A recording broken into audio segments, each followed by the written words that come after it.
Welcome to the Leela Life Show. I'm your host, Linda Andrews, and you've tuned in to the right place to up-level in your life and business. Enjoy the show.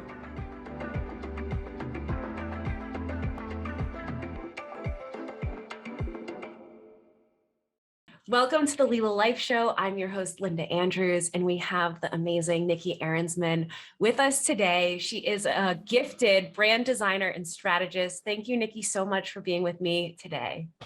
Thank you so much for having me. I'm so excited to chat next.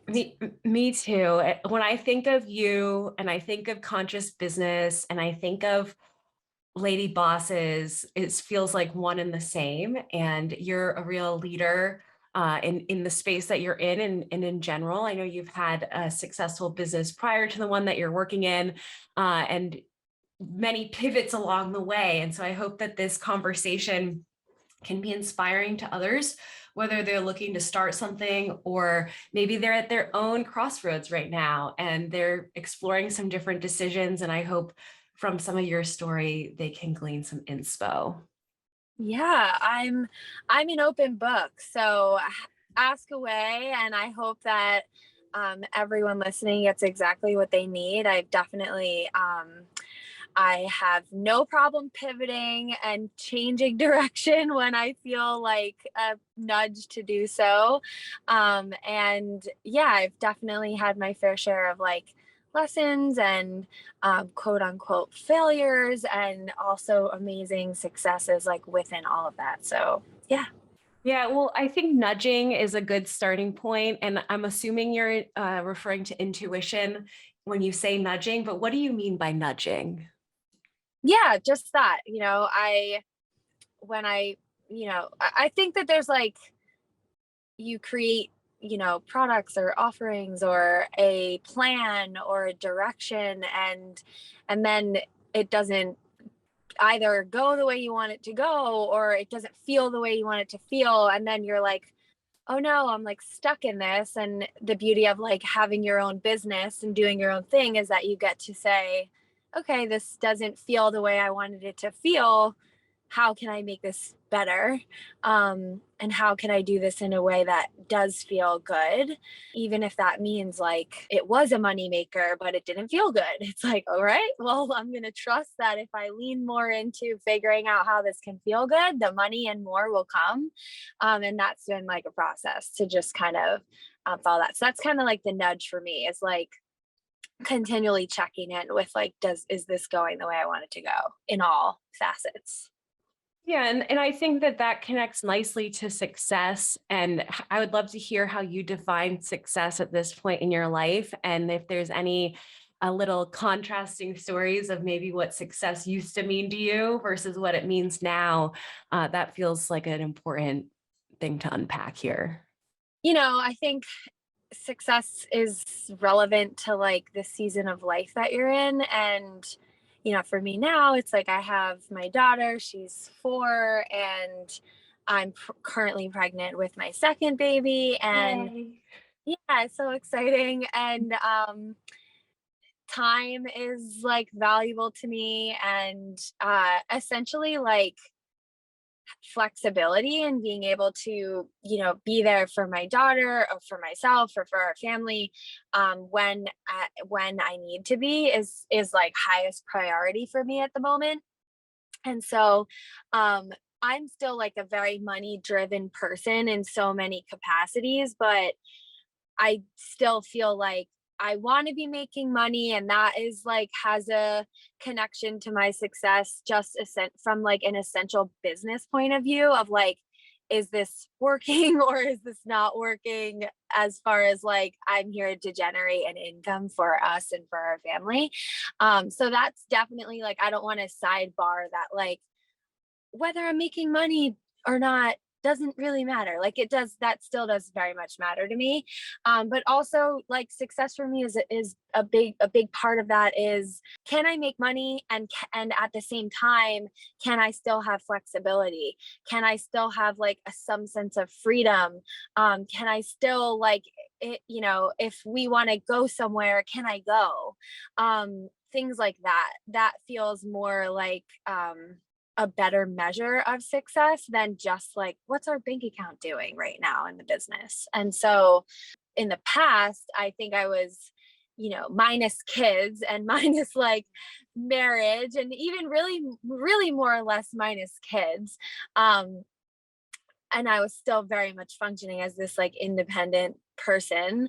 I think my success was definitely more measured by like how much money are we making, and how's my following doing, and like how much visibility am I getting through social media, and like you know h- are we growing like in these like more vanity metric type of ways, where now that stuff like kind of doesn't really matter to me. And when I talk about the money, it's like I didn't always know, and now I know that like how I'm doing on social media, or how often I'm showing up, or how much I'm like, how frequently I'm like clearing my inbox doesn't always like equate to like what we're doing financially.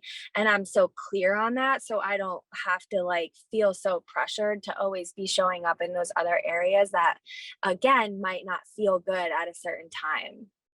Does that kind of make Yeah, that it makes tons of sense. And I love that you touch on the money very much being a part of it. I think it's easy, especially as an emerging entrepreneur, which I would say you're far beyond that sort of status point in your career. But for new entrepreneurs, it's easy, I see, to get stuck in the like not really making money, sort of it's a hobby, sort of you're doing it, sort of you're confident, sort of you're not, and like the energetics of that being so exhausting. And the clarity that you have around it is important for you to contribute to your household and these other things.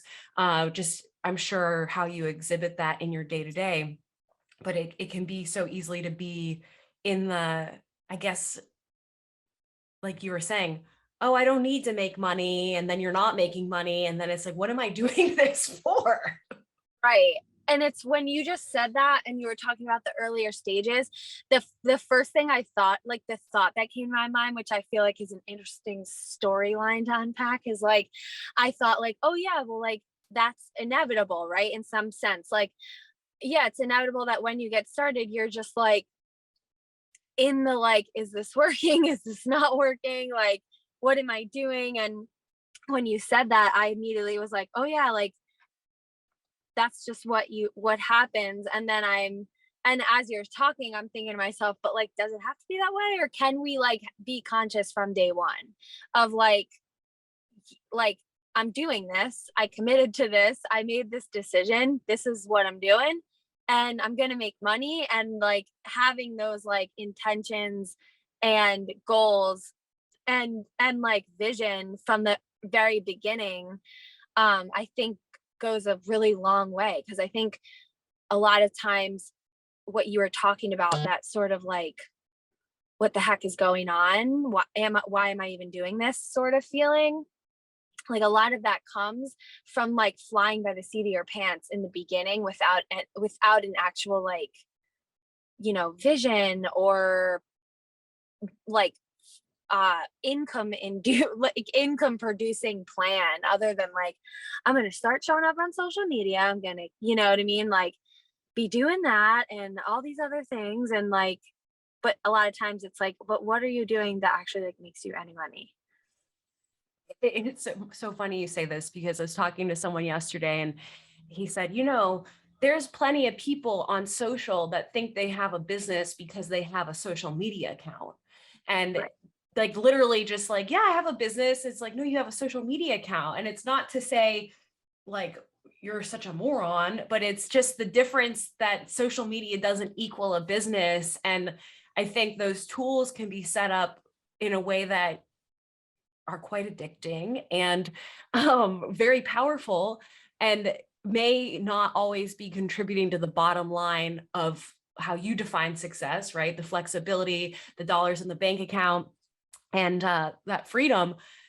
It's like it can all get so lost. So I would love to know for you, coming back to clarity, strategy, vision, are there some practices and regular ways that you connect back to that for yourself that could keep you on your A game?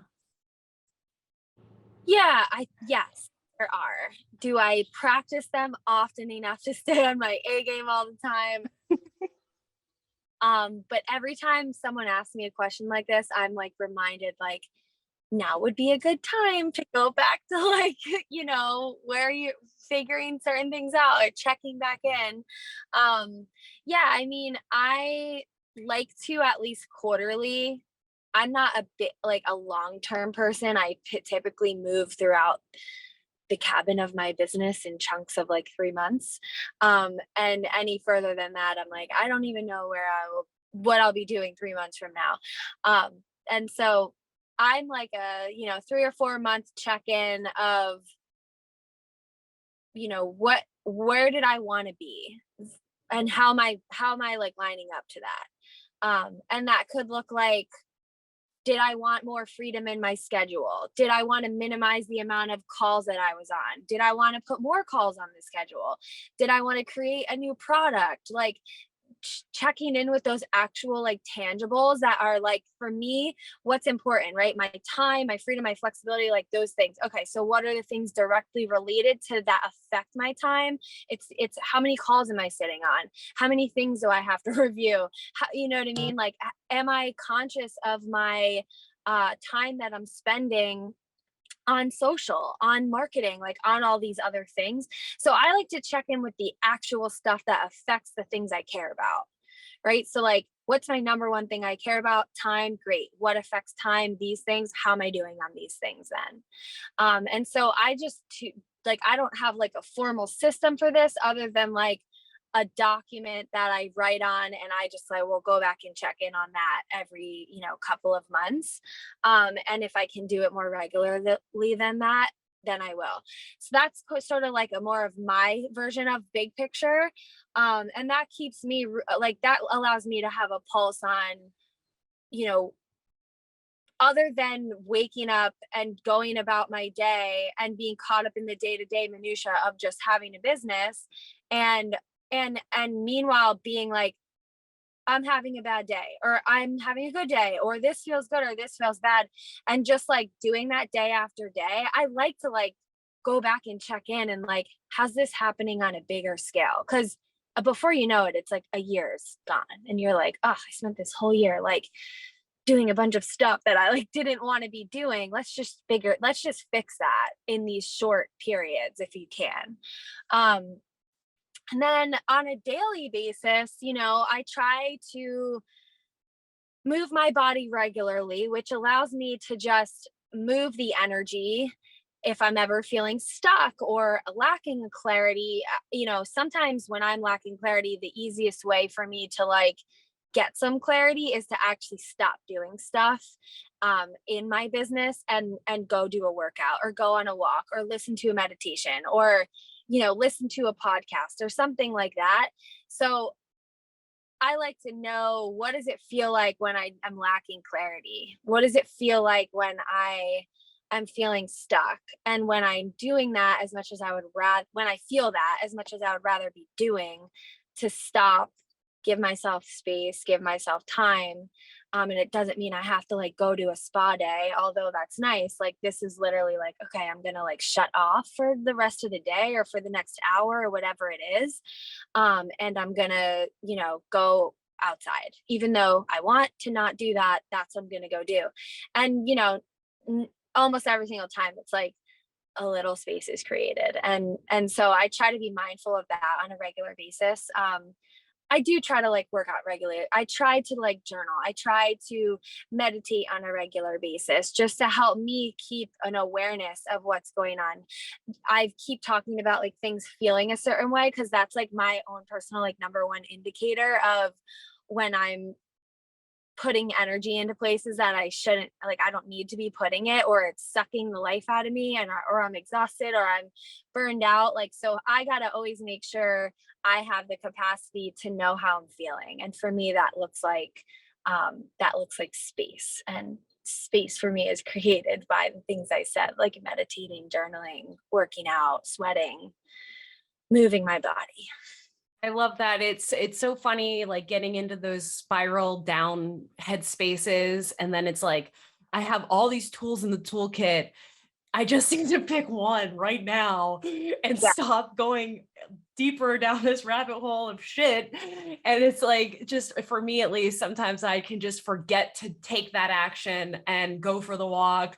And I'm just like ruminating. And then it's like the times that I remember to do it, I'm like, oh my God, I'm such a different human right now. Oh, Like, why don't I do this every time? I know. I'll be like, why did I sit at my computer for another 6 hours? Like, I literally did nothing productive in that 6 hours except, waste way too much time on this one task. And like, I feel like every time I do something like that, like it'll happen a lot for me with like design, right? Or like I'll be like doing a website or something and like editing my own stuff or writing copy. I haven't been writing copy all the time.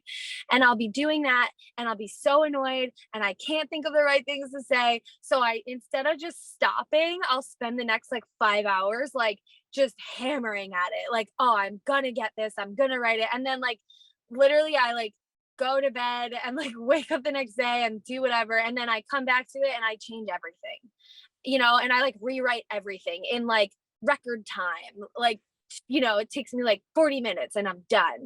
And it's like, yeah, I wasted an entire Tuesday writing all of this. I literally could have went and sat on my thumb for 6 hours and it would have been like better than like anything I wrote down. So I think it's like thinking about that of like, okay, not going to do anything that means much right now. So let me just like go do nothing somewhere else that I know is going to feel good. And that, I'm never mad when I go take a walk. Like I'm never mad that I go and work out or something like once it's done.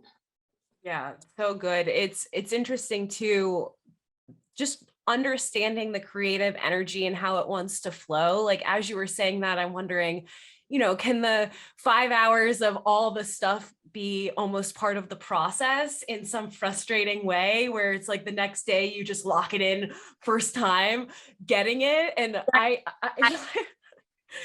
this is sort of weird. I think about like if anybody were to find my notebooks, like I've moved on from this experience and they find my notebooks and it's just like all these things like written so meticulously so many times and then like but may not have come alive yet to the surface. And but it's like for me it feels like downloads and it's like these just incessant downloads of information, notebook after notebook, and then like the freaking what is it, like hose line kink where it's not coming to life yet, and like how that can be this maddening experience. And I think for anyone in a creative process, it's like really getting to know, this has been something 2022 specific, is like really trying to deeply and intimately understand and harness and work with the creative flow and like make decisions to support it, including like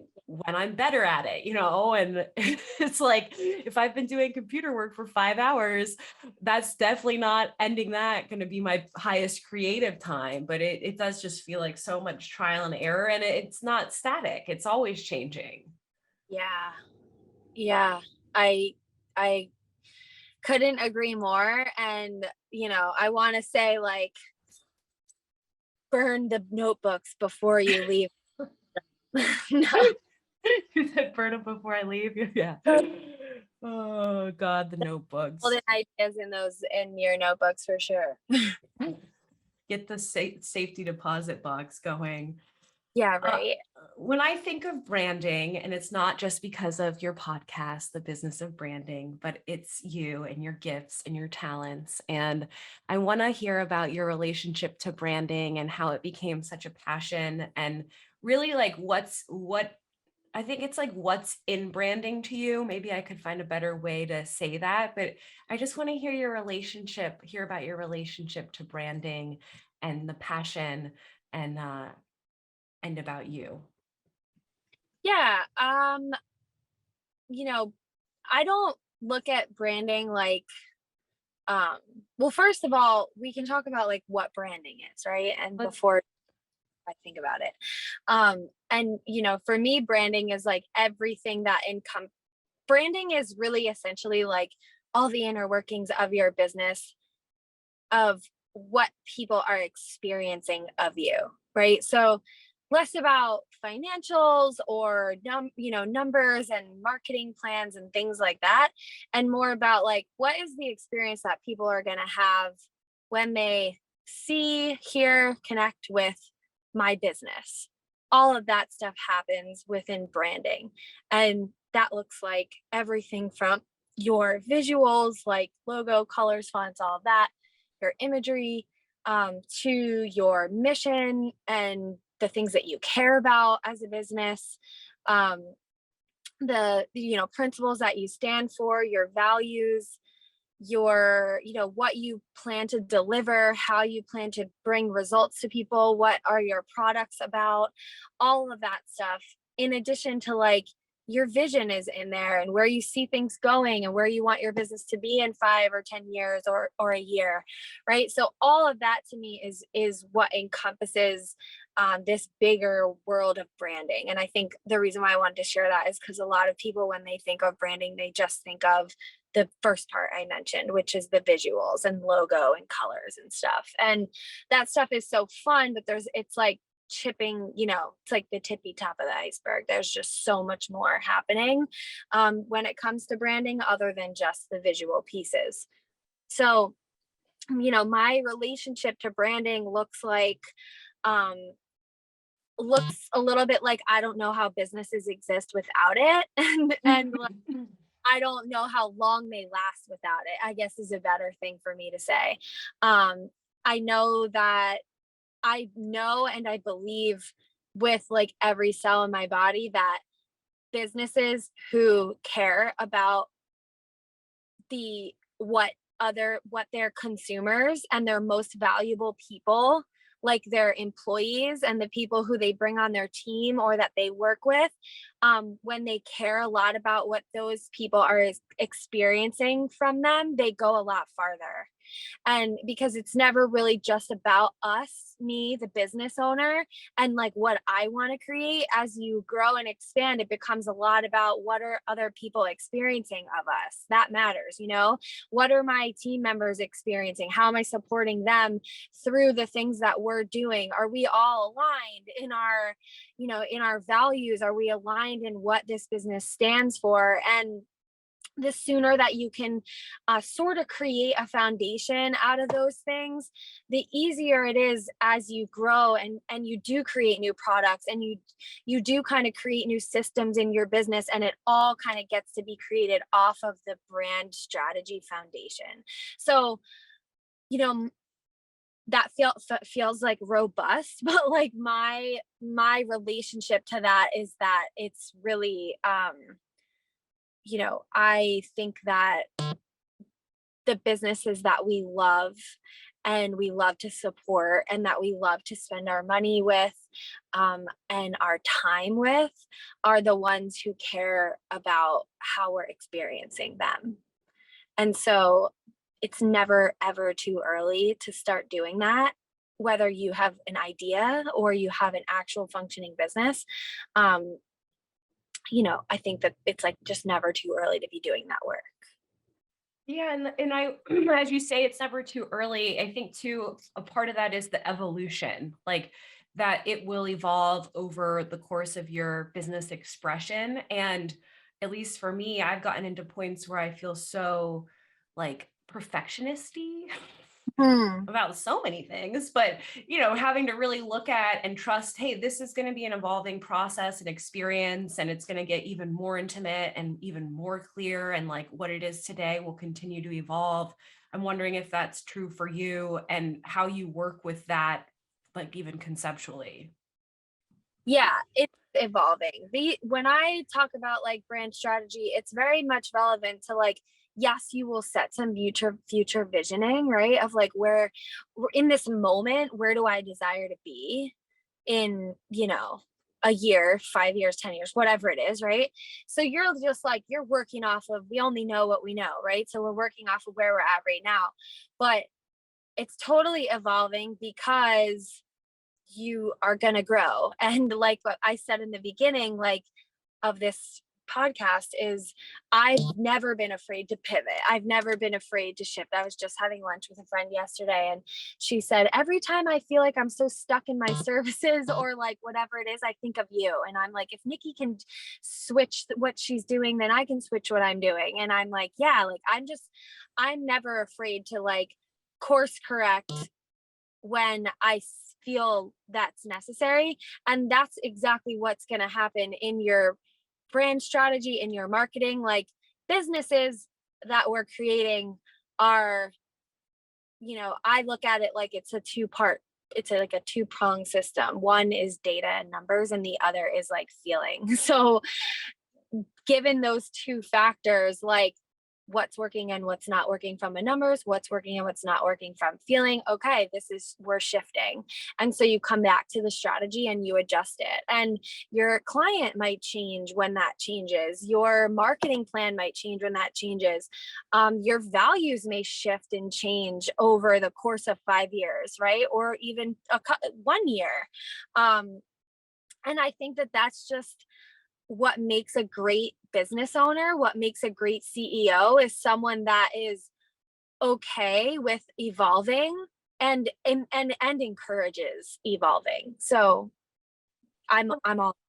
Yeah, I thank you for that. And I love how you say it, because when we first started this episode, one of the things that was coming to mind is you hear this a lot in business, like fail fast. And I'm not a huge fan of that language.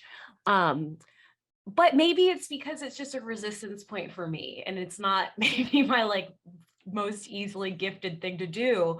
But specific to the language, it's like none of it's maybe a failure, and all of it is information, and all of it's a part of the evolution and the journey, which is what it feels like you were just saying.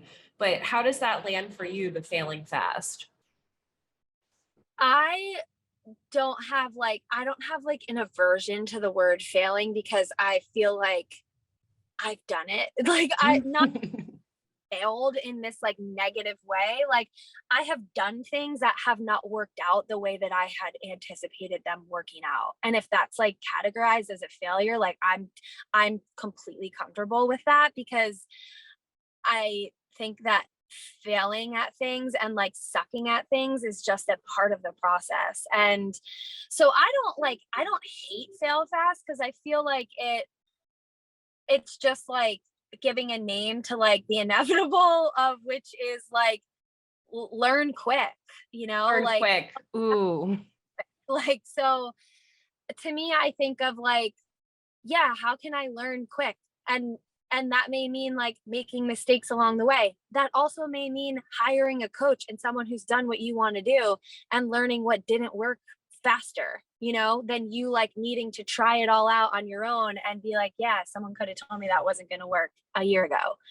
You know what I mean? So I think there's like many ways to do that. But you know, like I said, I've done a lot of things that didn't work out the way I wanted them to work out. I've spent months creating, a program and recording videos, etc., to like launch it and it not work and like scrap the whole thing or most of it. I've, moved manufacturing from America to Mexico and thought it was going to be like the best thing I ever did, and like got an entire run of production, a whole season of product that like pretty much had to go in the garbage. And and like figure that out. And for the amount of times, like in hindsight, someone told me like, don't put all your eggs in one basket. Don't put all your manufacturing in one place when you're shifting. And I was like, no, no, no, no. Like, I trust this person and I trust this manufacturing facility and they're going to do amazing. And like, they didn't. And like I had to learn that the hard way. Like that was a failure. It was a failure. It was a learning lesson, but that doesn't mean it wasn't a fail. Like it was a fail. I had to throw out like thousands and thousands of dollars of product. And so I would give I would give that advice to someone else. Like, I don't care how much you trust, whatever, like keep part of your product in where it's at and move little increments and build trust that way. So there's things like that. I think that like, you know, I don't have, like I said, I don't have like an aversion to like failing. I think it's just a part of the learning process. And I think it's more about what you do with that what do you do after that happens? How quickly can you get back up and figure out, what's next? Can you even see the learning within the failure? Yeah, that the turnaround time feels really important. And as a fellow woman in business, I feel often like highly sensitive and Mm. emotional, and it can be hard sometimes, the bouncing back. And you support so many female founders in the work that you do. And I would just love to hear a little bit more of how you are able to relate to them. You're someone that's like a straight shooter. So the like lingering in the, I want to say just like bullshit, like excuses, um, the stories, like I think we can all do that. But I Yeah. see you as a leader really help hold people accountable to moving through that, like you said, learning quick. What's been your experience with that as it pertains to working with female founders?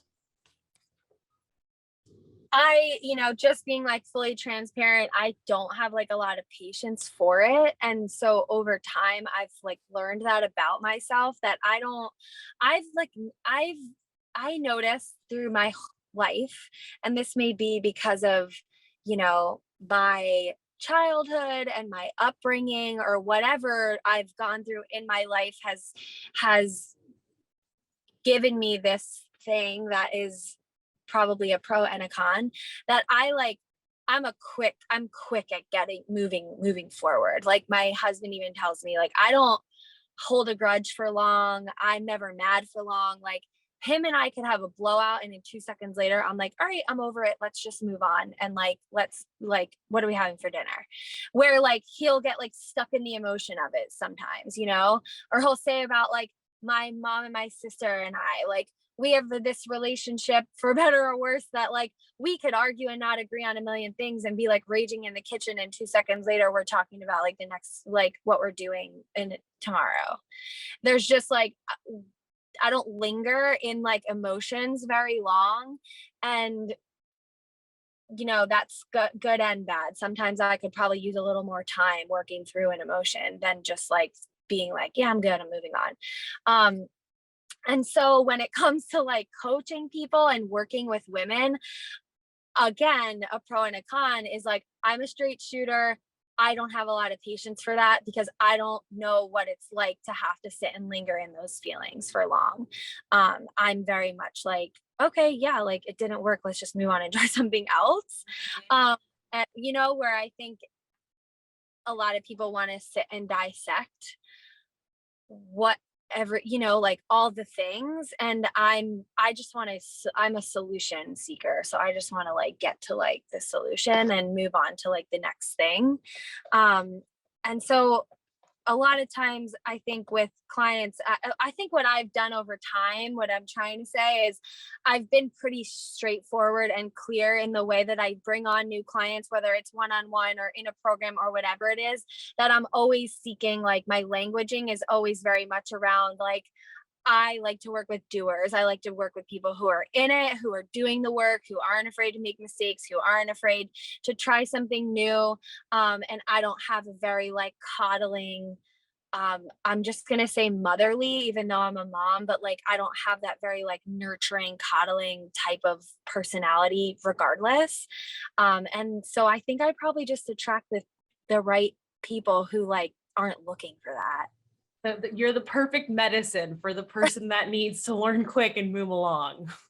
Yeah, like I'm just like, I like, just honestly, I don't have patience. I don't have patience to be like for the same like, you know, getting on a group call and being asked the same question, like we're still working on the same thing we were working on last week. I'm like, come on, like we had 7 days. You had 7 days to rectify this, move through it, like come on.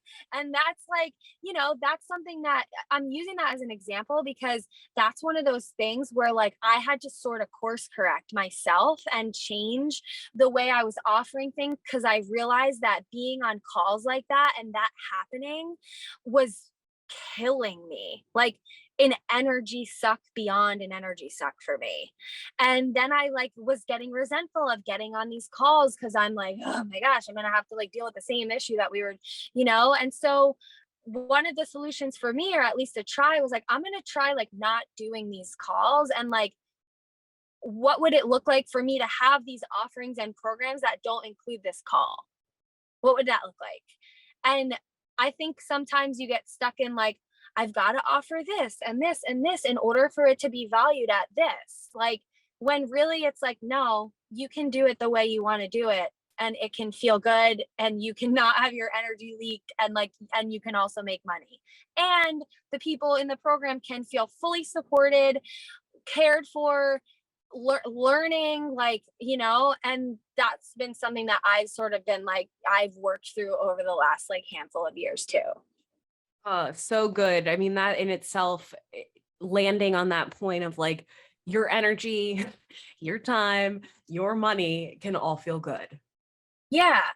And it doesn't have to like, just because you do something for the good of you, like for your feelings, your income, like your time, your energy, it doesn't come at the expense of the people on the receiving end having a shitty experience.